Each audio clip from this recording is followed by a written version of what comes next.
शुरुआत लेकिन ऑपरेशन सिंदूर को लेकर के ही कर रहे हैं, जो कि लगातार जारी है। और ऐसे में आपको बता दें, भारत ने पाकिस्तान को जो जख्म दिए हैं वो उसको छिपाने की भरपूर कोशिश करता रहा, लेकिन अब धीरे धीरे वो तमाम चीज जो है वो एक्सपोज हो रही है। और पाकिस्तान की एक गलती की वजह से पूरी तरीके से अब वो एक्सपोज हो चुका है। कैसे, दिखाते हैं आप।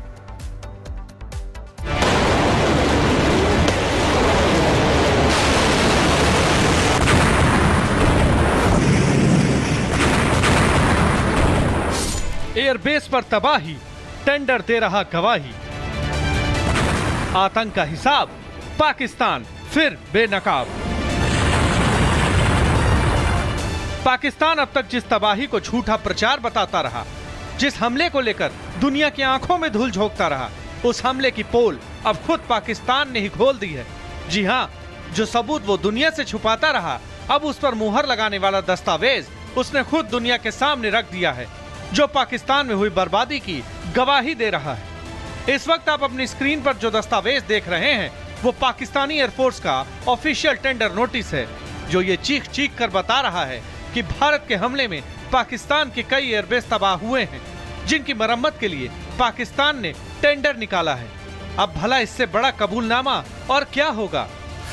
पाकिस्तानी एयरफोर्स ने 12 मई को रावलपिंडी एयरबेस के लिए टेंडर निकाला। इसके बाद 13 मई को रिसलपुर एयरबेस, कल्लर कहर एयरबेस और रिसलपुर एयरबेस के लिए दूसरा टेंडर जारी किया। इसके बाद 14 मई को फिर रावलपिंडी एयरबेस की रिपेयरिंग के लिए टेंडर निकाला गया। आमतौर पर तनाव के दौरान कोई भी देश मेंटेनेंस और रिपेयरिंग के लिए टेंडर नहीं निकालता, लेकिन भारत के हमले के बाद 12, 13 और 14 मई को टेंडर जारी करना इस बात का पुख्ता सबूत है कि पाकिस्तान के पास अपने एयरबेस को रिपेयर कराने के अलावा कोई दूसरा चारा नहीं बचा। और ये टेंडर निकालकर पाकिस्तान ने खुद को एक्सपोज कर लिया है, क्योंकि पाकिस्तान अब तक जिस हमले को फर्जी बता रहा था, जिसकी तबाही को कैमरों से छुपाने का भरसक प्रयास कर रहा था, वो आज खुद पाकिस्तान के सरकारी टेंडर में चिल्ला चिल्ला कर बता रहे हैं कि भारत की ब्रह्मोस मिसाइलों ने वहां कितनी तबाही मचाई है। हालांकि पाकिस्तान ने अपने एयरबेस पर हुए हमलों को झुठलाने की भरसक कोशिश की। पहले कहा गया कि हम पर कोई हमला ही नहीं हुआ है, इसके बाद कहा गया कि एयरबेस को कोई नुकसान नहीं पहुंचा, और अब जब तबाही की तस्वीरें सामने आ गई हैं, तब खुद एयरफोर्स की मरम्मत का टेंडर निकालकर दुनिया के सामने सबसे बड़ा सबूत भी पाकिस्तान ने ही रख दिया है। बहरहाल, पाकिस्तान का असली चेहरा अब दुनिया के सामने आ चुका है। एक ऐसा मुल्क जो सच कबूल करने से डरता है, और अब जब उसके झूठ की चादर इतनी फट चुकी है तो उसकी बर्बादी साफ नजर आ रही है। कहते हैं ना कि हर झूठ की एक उम्र होती है, और पाकिस्तान का झूठ अब दम तोड़ रहा है।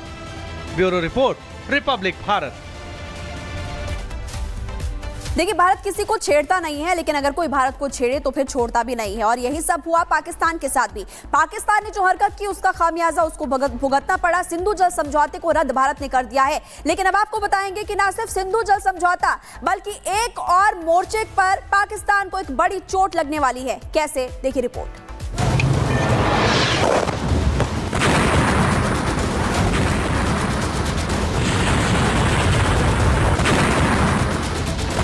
पहले अग्निवर्षा, अब पाक में पड़ेगा सूखा। पानी की रट, पाक में गहराया जल संकट। अब अफगान से चलेगा वाटर बम, आतंकिस्तान होगा बेदम। भारत से पंगा लेकर पाकिस्तान ने सीधे मुसीबत को गले लगा लिया है। भारत से दुश्मनी मोल लेकर पाकिस्तान ने खुद को ऐसे हालात में फंसा लिया है कि जहां पानी की बूंद बूंद के लिए तड़प रहे पाकिस्तानियों के प्यासे मरने की नौबत आ गई है। एक तरफ पाकिस्तान सिंधु जल संधि पर पुनर्विचार के लिए भारत के सामने गिड़गिड़ा रहा है, तो वहीं भारत से दो टूक जवाब मिलने के बाद अब पाकिस्तान पर अफगानिस्तान से भी जल प्रहार होने की आशंका गहरा गई है, क्योंकि भारत ने पाकिस्तान को घुटनों पर लाने के लिए पाक पर दोहरा जल प्रहार करने का प्लान रेडी कर लिया है। पाकिस्तान के खिलाफ भारत की बड़ी तैयारी। अब अफगान से पाक पर होगा जल प्रहार। काबुल नदी पर बांध बनाकर पाक का पानी रोकेगा भारत। भारत अफगानिस्तान में शहतूत डैम पर डील लॉक। एटम पर गुर्राने वाले पाकिस्तान के लिए ये खतरा इसलिए भी बड़ा है क्योंकि काबुल नदी हिंदू कुश की पहाड़ियों से निकलती है और ये पाकिस्तान के खैबर पख्तूनख्वा प्रांत में दाखिल होती है, और इसी नदी से पाकिस्तान के खैबर प्रांत की पानी की जरूरत भी पूरी होती है। लेकिन जैसे ही काबुल नदी पर बांध बनेगा, पाकिस्तान के खैबर प्रांत में रहने वाली आबादी को पानी मिलना बंद हो जाएगा, जिसके चलते पाक के बड़े हिस्से में विद्रोह के साथ साथ सूखे का खतरा मंडराने लगेगा। पाक के लिए इस मुश्किल को टालना इसलिए भी नामुमकिन है क्योंकि काबुल नदी सिंधु जल बेसिन का हिस्सा है और इसके लिए अफगानिस्तान के साथ उसकी कोई औपचारिक जल संधि नहीं है। ऐसे में ना तो पाकिस्तान अफगानिस्तान पर शहतूत बांध परियोजना रोकने के लिए कोई दबाव बना सकता है और न ही अफगानिस्तान इस मामले में पाकिस्तान के प्रति जवाबदेह है। सूत्रों की माने तो जब से पाकिस्तान को काबुल नदी पर बनने वाले शहतूत डैम परियोजना को अफगान सरकार की तरफ से हरी झंडी मिलने की खबर मिली है, पाकिस्तान में खलबली मच गई है। पाकिस्तान ये टटोलने लगा कि 15 जून को भारतीय विदेश मंत्री डॉक्टर एस जयशंकर और अफगानिस्तान के विदेश मंत्री अमीर मुत्ताकी ने क्या बातचीत की और भारत अफगानिस्तान में ये प्रोजेक्ट कब से शुरू करने वाला है। लेकिन पाकिस्तान के लिए बुरी खबर सिर्फ यही नहीं है, भारत ने रामबन में भी बगलिहार डैम के सभी गेट बंद कर दिए हैं, जिससे कि चिनाब नदी पर बने डैम के दूसरी तरफ नदी पूरी तरह से सूख गई है। ऐसे में भीषण गर्मी के बीच पाकिस्तान के प्यासे और भूख से मरने का संकट खड़ा होता दिख रहा है, क्योंकि पाकिस्तान की 80% खेती बाड़ी चिनाब नदी के पानी पर ही निर्भर है। जाहिर है पाकिस्तान की आतंक परस्त नीतियां ही अब पाकिस्तान के वजूद के लिए खतरा बन गई हैं।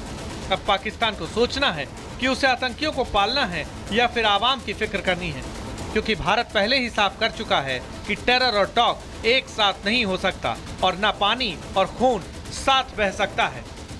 भारत का मत एकदम स्पष्ट है,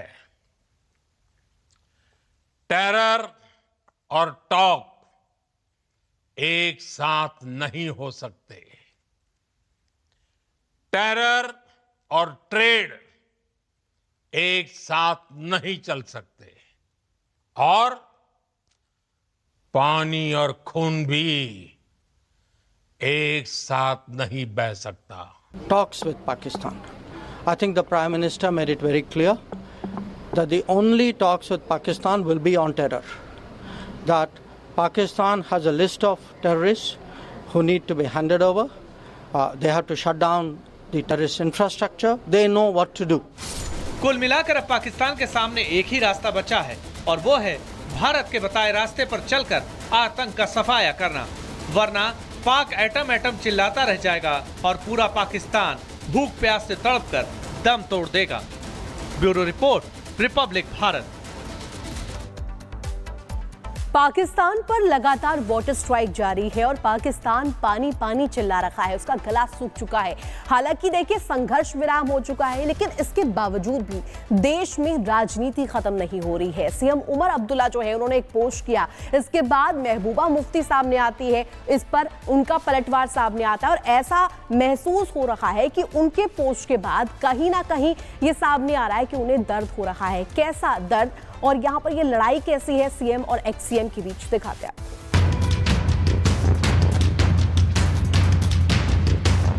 तो कहीं ना कहीं जो उमर साहब का बयान है वो भी प्रोवोकेटिव है। पाकिस्तान का गला सूख रहा है तो वो पानी पानी चिल्ला रहा है, लेकिन जम्मू कश्मीर में वोट बैंक की खातिर पानी को राजनीति का हथियार बनाया जा रहा है। मकसद खास लोगों को खुश करना है। जम्मू कश्मीर में सीएम और पूर्व सीएम में सोशल मीडिया पर छिड़ा वाटर वॉर का आईना कुछ और बयां कर रहा है। सिंधु जल समझौते पर सरकार की स्ट्राइक और उमर अब्दुल्ला का तुलबुल नेविगेशन बैराज का पूरा कनेक्शन, फिर उस पर हो रही सस्ती सियासत आपको आज हम समझाएंगे। उससे पहले उमर अब्दुल्ला का ये ट्वीट देखिए जो मई को उन्होंने किया था। इसी ट्वीट के बाद उमर अब्दुल्ला और महबूबा मुफ्ती के बीच वाटर वॉर छिड़ गया है। एक दो नहीं बल्कि दोनों के बीच ट्विटर पर 6 बार वार पलटवार हुआ। अब पूरी कहानी भी समझ लीजिए। दरअसल 15 मई को सीएम उमर अब्दुल्ला ने यह वीडियो पोस्ट किया था और लिखा था, ये उत्तर कश्मीर में स्थित बुलर झील है। इस पर बन रहे तुलबुल नेविगेशन बैराज का काम 1980 के दशक में सिंधु जल संधि का हवाला देते हुए पाकिस्तान के दबाव में बंद किया गया था। अब जब सिंधु जल समझौता स्थायी रूप से स्थगित कर दिया गया है, ऐसे में इस परियोजना को फिर से शुरू किया जा सकता है ताकि बिजली उत्पादन में सुधार हो सके, खासकर ठंड के मौसम में। पीडीपी प्रमुख महबूबा मुफ्ती को उमर का ये ज्ञान रास नहीं आया। सीएम उमर अब्दुल्ला के साथ ही सरकार के वाटर स्ट्राइक पर अलग ही सियासी आईना दिखाने लग गईं। उन्होंने ट्वीट करके पलटवार करते हुए लिखा, मैं समझती हूँ कि भारत सरकार ने सिंधु जल संधि को जो स्थगित किया है ये दुर्भाग्यपूर्ण है। हमारे कई लोग यहाँ शहीद हुए, कई गांव तबाह हो गए। इतनी बर्बादी के बाद अब कुछ राहत मिली है। हमें वो बातें करनी चाहिए जिससे अमन बढ़े। मुझे लगता है नई दिल्ली को भी इस बारे में सोचना चाहिए और अपने फैसले पर पुनर्विचार करना चाहिए। दोनों के बीच इस ट्विटर वॉर में तगड़ा उबाल नजर आया है, वो भी ऐसे वक्त में जब भारत पाकिस्तान के बीच जंगी हालात बने हुए हैं। देश के रक्षा मंत्री राजनाथ सिंह पाकिस्तान को अब भी पूरी पिक्चर दिखाने की बात कर रहे हो, लेकिन इनका मकसद तो अलग है जो सीधा वोट बैंक से जुड़ा है। ऐसे में खास लोगों को खुश रखना जरूरी भी है।